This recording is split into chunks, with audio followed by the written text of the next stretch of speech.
What's a common social etiquette rule you just don't agree with? Story 1. Sending thank you notes to people who attended your loved one's funeral. You already have enough on your plate, plus you're grieving. It doesn't make any sense to me. Editing to add that I am in the US, in Michigan specifically. Story 2. Waiting for people to take photos before walking through. It was polite in the 80s when people took one photo per day, but these days you'd never get anywhere in a tourist city if you waited.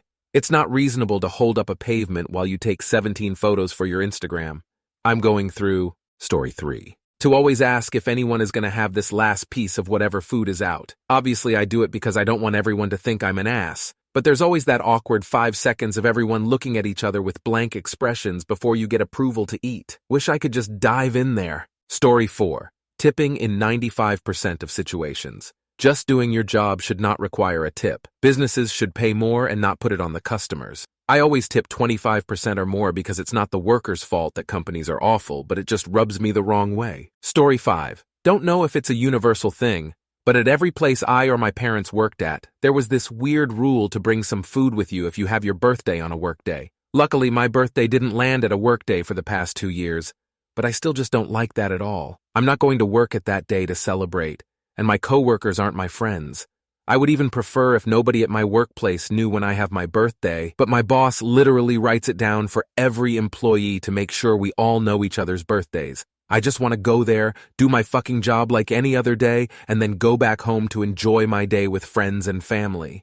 Story 6. Having people in the service industry smile ask about your day. It's all completely insincere and exhausting, and not just to the poor worker. I don't want to have to smile and lie to a stranger. I just want to buy my shit and go. It sometimes gets pushed way too fucking far. There's a popular coffee kiosk chain where I live where the baristas are all forced to chat while you wait for them to make the coffee. And it takes a while, so the "how are you fine" exchange doesn't fill enough time. They ask about favorite movies and if you had a superpower, and anything to just keep this pointless, unwanted conversation going. Just stop. All I want is coffee. I don't want to think of what my favorite tree is and you don't care. This isn't a conversation. This is chore. It's exhausting. Story 7. Shaking hands. I don't mind it, and I'm not a germaphobe. But during COVID lockdowns, I honestly stayed healthier than ever, especially during the winter months because I wasn't touching other people regularly. Can't tell you the amount of times where I've shaken hands with someone and then they immediately proceed to tell me that they've been sick. Story 8. Story 9. To hug someone as a greeting, even if it is your first time meeting them. Many people do not like being touched, and especially those with a history of SA and being hugged and touched like that by random strangers makes them very uncomfortable. Even if it is people you know, maybe they don't feel comfortable or consent to a hug. I believe it starts as children. We should not force children to hug their parents or teachers or grandparents or anyone. Adults should ask for a hug, and if the child says no, then they should respect that boundary. Teach consent young. Story 10. Having to always invite people's partner to a social event. Take out that I may just not like them, but sometimes things have a limit. If I want to, for example, rent a boat that can hold 10 people, I don't feel I should be obligated to either invite both parts of a couple or neither one. Like if it's dinner at my house, I get it. But sometimes it should be okay to just invite one person. Story 11. I don't live in the US anymore, so this isn't as much an issue. But the fact that people there think it's so normal for women to smile that random men will fucking tell you to if you're not doing it. WTF, man, let me scowl in peace. At least in Thailand, everyone was expected to smile all the time, so we all had to do that bullshit together. Story 12. Heard it called different things in different places, but basically the concept of winner stays on a pool table in a pub. When I have my admittedly occasional game of pool in a pub, I want to play against someone I've went to pub with, not some random stranger who is somehow entitled to have me play for their game of pool because they beat another random stranger in the game previously. Story 13. Having to wait until everyone at your table in a restaurant gets their food before you start eating yours. If you have hot food, you should eat it while it's still hot. Luckily, most people I eat out with agree this is a nonsense rule and encourage everybody to eat when they get their food. Story 14. I had a buddy tell me once that I can't talk to him a certain way in his house when we were arguing. I explained that my default is to treat people with respect, but if someone is being a dick and/or if they are wrong, then I reserve the right to give my opinions in any environment, and I will not defer to him or allow him to tell me what to do in any environment. Funny now that I think about it, he hasn't invited me back, and I have hosted the few times since then, haha. Story 15. Not eating your food until everybody has their food. I have never given a single shit about other people eating food while I'm still waiting. Even in cases where I'm feeling famished, I just can't imagine why I'd feel any better about the situation by forcing everyone around me to refrain from enjoying their meal. I've never even met anyone who seems like they're bothered by it. I know multiple people who are very diligent about waiting for others until they're given the go-ahead, but none of those people make everyone wait for their food. It's just something where I can't imagine anyone actually being offended by this, unless they're a selfish asshole. But then I hate feeling like I'm the selfish asshole, because I didn't think about it and started eating anyways. And it's not like I feel good about myself when I do remember. I just feel like I'm participating in some bizarre ritual of just waiting for the person who hasn't received food to realize no one's eating so they can say, "Oh, you guys go ahead and eat, don't wait for me." Story 16. Having insane windows of time for an RSVP. Bonus points if it's Buffett-style food service. I get that weddings and events take planning, but how am I supposed to know what my life is going to look like in 6 months to a year? I always say no now, BC, that seems like the lesser of two evils. Story 17. Safe words. Like, I get it. They're there for a reason, but sometimes Mistress Vicky knows I've been a bad piggy, and she must administer punishment. She doesn't want to hear tapioca, our safe word, when she's got a 22-inch spiked dragon horn touching the back of my teeth. But rules are rules, and once I say the safe word, Mistress Vicky goes from being a 6-inch stiletto-heeled clad giver of pain to doing my taxes, which was the original job I hired her for in the first place. Story 18. Don't put your elbows on the table. Literally, why? Like, seriously, why the fuck not? Who cares? What is the harm/annoyance/anything remotely negative that is caused? I've raised my kids that there is no expectation at home to avoid elbows in the table, but have also explained that it's a social norm, and they should be aware of it around others. Story 19. Thanking U.S. military for their service. Like, WTF? Either you signed up because you couldn't find any other job, or you went into war believing the BS you were fed by a hyped-up media and administration, only to find it was lies and insanity. Or you spent 4 years shoveling potatoes onto trays, in which case I'm not sure what I'm thanking you for. Or you blew people up, shot them, or in other ways destroyed their lives. WTF part of that is anyone supposed to thank you for? That makes no sense. At best, you're a victim of your own naivety. At worst, you're a monster who enjoyed killing. I can pity you. I definitely won't thank you. Story 20. Sending thank you notes for anything where you have said thank you in person or over the phone. Thank you notes, long ago, were a way of acknowledging receipt of gifts from people you didn't see, or, when phones came around, didn't call. Expensive back in the day. They have somehow morphed into an assessment on character even when people have already shown their gratitude. How many times should one say thank you and have to come up with new expressions of heartfelt gratitude? Part of my gift when I give it in person is, you don't owe me a thank you note. I've already seen your joy and heard your thanks. Story 21. Saying morning bye to people at work. I am an extrovert and love people. But when I come in the office and I pass by 13 desk, everyone says good morning, everyone says bye. I was just not having it one day last year and did the math. It is about 7K times a year I have to say that. I enjoy everyone I work with. They know I like them. They like me. I honestly just told everyone, hey, I feel like we don't have to do this anymore. We don't have to acknowledge everyone's arrival and departure every single day. I have been here 15 years. That is 100K times I have said good morning/good night to people I am going to see the next day. I enjoy working with you and seeing you every day, and I care about you, but just let me be in my own head in the morning. Saying greetings isn't part of my job. LOL seemed to cause a ripple effect, where there aren't as many acknowledgements. It has been pretty nice. When I say 13 desk, I mean they are just enough separated that a hello was required for each one. Story 22. I may get downvoted for this, but I've always thought it stupid that women are served first when dining.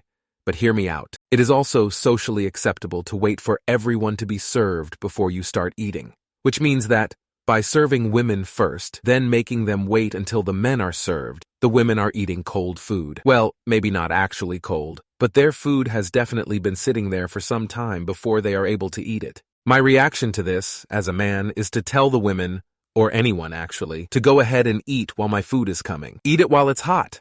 Story 23. All of them, It's stupid how we have to dance around each other and pretend we don't want to leave, want the other person to leave, don't want the thing offered to us, or want to offer something to someone just because it would be unacceptable not to. We have to hold doors for people or have the door held even if they're an awkward distance away and have to shuffle to the door. And most of all, I hate that a simple nod isn't adequate acknowledgement when someone greets you. How the damn fuck am I supposed to say hi back to you when I can't even talk? Why isn't it acceptable to just nod back at a stranger? You don't know my life, don't talk to me. Who are you? On that note, people who I don't even know approaching me to talk to me for no reason and getting mad that I don't want them to, that's pretty annoying. Ugh, social nonsense. Story 24. Eye contact is very rude. Glancing at the person you're talking to is normal, but you don't need to stare at them like you are scrutinizing their face. And if they look away from you while you're talking, that's normal. Don't try to move into their field of vision and get all miffed that they are not gazing upon you lovingly. Before you speak up and demand someone stare back at you, consider the possibility that your face is ugly and people don't want to look at it. That may not be the case, but if you really need an answer for why they aren't making eye contact with you, go with that one. Story 25. Posing for photos. Went to see some cool lights set up at a park path with my partner and spent half the time retaking photos because I'm not a professional photographer. Turned the experience to more of an annoyance because every time we approached some cool decor, I knew I would be subject to take photos for the next 5 minutes. I took some photos of the experience and of her without her knowledge. And those photos turned out so much better anyways because they were action shots of life in the moment and showed so much more personality, instead of staring directly at the camera and taking 20-something photos. My method of taking photos reminds me of when you look through old childhood photos your grandparents took of you as a kid, and most of the time you're not posing for photos, and instead doing some sort of activity, like playing in a sandbox, going down a slide, or opening Christmas gifts. Those photos look so much more alive than the photos people take nowadays, where everyone has to huddle close and pose for every photo, no matter the location or event. Story 26. Don't correct your elders. I don't know if this is a thing, but my parents had a lady friend who always called me a different name. We visited her and her husband for Christmas when I was 7 or 8. She gave my mom some compliment about how I looked, and I simply said, "My name is B, not C." The lady completely ignored me and kept talking. And a few minutes later, my mom pulled me aside and very angrily told me it was impolite to correct her. But I asked if it wasn't impolite that she misnamed me in the first place, despite the fact that my father made a point to reintroduce us when we visited. And no, it wasn't dementia because she could name my 3 brothers without hesitation. Story 27. Having to send thank you cards to people who were physically present at your birthday/wedding shower, baby shower/graduation party, etc. If I opened the present you gave me, looked you in the eye and said, "Wow, thank you so much for this present. I love it," then I shouldn't have to send you a card. Full stop. I was so overwhelmed with thank you cards the month before my baby was due, and even more afterwards, that I just said, F it, I'm not sending them. And if someone is offended, then I really DGF. I was too busy being sleep deprived to give a crap. I called people who couldn't make it and thanked them for presents that way. Story 28. Lying about how you're doing when someone asks, "How are you?" If you're going to get annoyed if someone answers honestly, don't ask. Offering to do something just because it's polite, with the full expectation that the other person won't accept your help. Don't offer if you don't mean it. Don't get annoyed if someone accepts your offer. Requiring eye contact during conversation. Requiring sir, ma'am. Having to maintain civility when the person you're dealing with is being truly vile. Acting differently around someone than the way you talk about them when they're not around. Don't laugh at someone's jokes and have conversations with them, then go around complaining about how annoying that person is. Distant but cordial is perfectly fine. Considering it rude to respond to a story with a similar story of your own. Thank you notes. There's a sliding scale of ridiculousness here. If someone gets annoyed I didn't send a thank you for flowers after my brother died, they can get fucked. Thank yous for attending big events or for gifts you opened when they were there. I just don't see why it would be expected, because you literally just saw them and presumably thanked them at the event. For gifts received in the mail, sure, but just a simple text is fine. Piggybacking off of that one, and perhaps controversially, I kind of don't see thank you as necessary at all if you've otherwise made it clear that you are appreciative of what they did. If I bring a plate of food to someone and they smile and do a little happy dance, I don't need them to say thank you because I just saw that they acknowledged the action and were thankful. Similar for please, although this one I'd reserve only for people I know well. If someone asks me to do something and it takes me no extra effort, I don't need a please. I'm going to the fridge for a drink and someone says, grab me one too, without saying please. That's not rude, Imo. Low-key expecting people to feel bad about asking for help for something they literally can't control. I'm epileptic, and prior to finding the right medication, I wasn't allowed to drive. I used to have a friend that would drive me to our game nights. They offered. But over time, they seemed to start resenting me, and the vibe only seemed to get better if I got really apologetic over not being able to drive. But the thing is, I'm not sorry about it.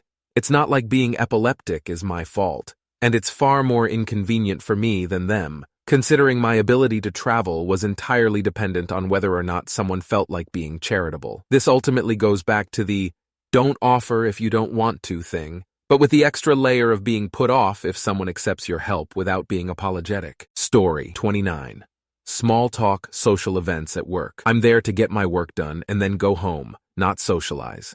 I get that it's a nice break and refreshing for extroverts, but it was hell for me. I have ADHD, and once my train of thought gets derailed, it's a huge pain in the ass to get focused again. I used to work in an office full of extroverts who were constantly talking, and I had no idea how anyone got any work done. They'd make a huge deal about birthdays, and since there were a lot of employees, there was always a birthday going on. We were all expected to drop what we were doing to celebrate the birthday.